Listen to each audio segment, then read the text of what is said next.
બનાસકાંઠા ડીસાના જોરાપુરા ગામમાં બની હત્યાની ઘટના। કુટુંબી ભાઈઓએ વેલાજી ગજુજી ઠાકોરની કરી હત્યા। સામાન્ય બોલાચાલી દરમિયાન કર્યો જીવલેણ હુમલો। ધોકો, પાઇપ, ટોમી અને ધારિયા વડે કર્યો હુમલો। હથિયારોના હુમલાથી વેલાજી ઠાકોરનું મોત। ઘટનાને લઈને સમગ્ર વિસ્તારમાં ચકચાર। પરિવારજનોનો લાશ સ્વીકારનો કર્યો ઇનકાર। ન્યાય ન મળે ત્યાં સુધી લાશ નહીં સ્વીકારવાનો પરિવારનો નિર્ણય। Story report by Ashok Thakor, Banaskantha.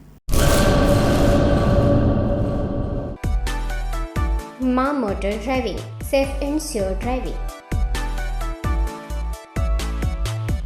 Driving એ શોખ સાથે આપની મોટી જવાબદારી પણ છે। અમારા ઇન્સ્ટ્રક્ટર દ્વારા સચોટ અને સરળ માર્ગદર્શન। આપની રોજની તાલીમની માહિતી મેળવીને શું અધુરાશ છે એના ઉપર પૂરું ફોકસ કરાય છે।